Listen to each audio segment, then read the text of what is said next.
আমরা আমাদের আইডি গুলোর মধ্যে যে বিভিন্ন ক্যাটাগরি পোস্ট দিয়ে থাকি, তো পারতপক্ষে আমরা আইডি গুলোতে কোন ক্যাটাগরি পোস্ট দেবো সেই বিষয়টা আপনাদের সামনে আমি তুলে ধরার চেষ্টা করব।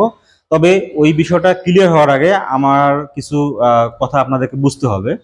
আমরা মূলত আমাদের আইডি গুলোতে কোন কোন ক্যাটাগরি পোস্ট দিয়ে থাকি। আমরা অনেক সময় লং ভিডিও দিয়ে থাকি, আবার অনেক সময় শর্ট ভিডিও দিয়ে থাকি, যেটাকে আমরা রিলস বলি। পাশাপাশি আমরা টেক্সট আকারে পোস্ট দিয়ে থাকি, আর আমরা তো ছবি আপলোড করে থাকি, তাই না, যেটাকে ফটোজ বলতেছি। পাশাপাশি আরও আমরা কিন্তু স্টোরি দিয়ে থাকি। তো আপনাকে কিন্তু এই জিনিসটা বুঝতে হবে। আপনি ধরেন ফেসবুকে লং ভিডিও আপলোড করতেছেন, আপনি প্রতিদিন একটা করে বা দুইটা করে বা একটা সপ্তাহে একটা সিস্টেম আছে যে আপনি সপ্তাহে এতটা লং ভিডিও আপলোড করেন।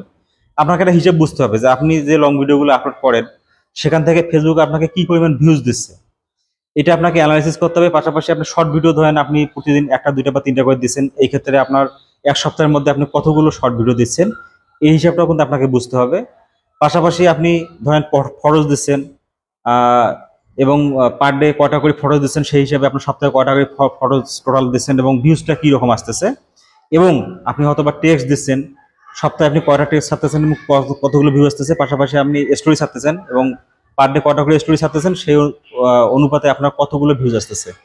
ওভারঅল আপনার সবগুলো আইটেমের উপর ভিত্তি করে দেখবেন আপনি যে আপনি কোন ধরনের বা কোন ক্যাটাগরির পোস্টটাতে ফেসবুক থেকে ভালো পরিমাণ ভিউজ পাচ্ছেন অর্থাৎ সাপোর্টটা পাচ্ছেন, এটা কিন্তু আপনাকে ফাইন্ড আউট করতে হবে। ফাইন্ড আউট করার পরে আপনি বুঝতেছেন যে আপনার যে অডিয়েন্স অর্থাৎ আপনার যারা ফলোয়ার আছে তারা কিন্তু এই ধরনের পোস্টগুলো বা এই ধরনের এই ক্যাটাগরির পোস্ট দিলে তারা আপনাকে কিন্তু ভালো সাপোর্ট দেয়। এজন্য আপনাকে এইটা নিজে নিজে সিলেক্ট করে আপনাকে চেষ্টা করতে হবে পারতপক্ষে ওই ক্যাটাগরি ভিত্তিক বেশি বেশি করে পোস্ট দেওয়ার। ঠিক আছে, এখন কথা হচ্ছে আপনি শুধু ওই ক্যাটাগরির পোস্ট দিবেন, আপনি অন্য ক্যাটাগরির পোস্ট দেবেন না, এখানে কিন্তু একটা বড় প্রশ্ন।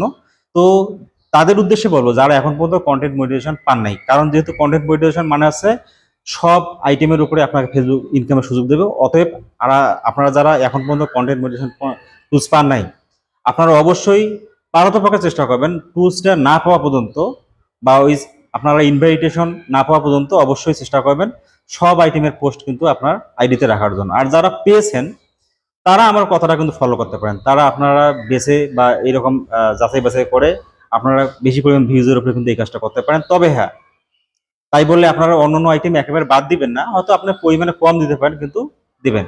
আর এখানে একটা গুরুত্বপূর্ণ বিষয় আছে, ফেসবুক কিন্তু আমাদেরকে ইনকামের একটা বড় সুযোগ করে দিচ্ছে। হ্যাঁ, আমরা প্রথম অবস্থায় হয়তো ভালো সাপোর্ট এখান থেকে পাচ্ছি না, ভালো ইনকাম করতে পারতেছি না, কিন্তু আপনি চিন্তা করেন যারা বড় বড় ইউজার রয়েছে তারা বর্তমানে হয়তো মাসে দেখা গেছে অনেক টাকা ইনকাম করতেছে।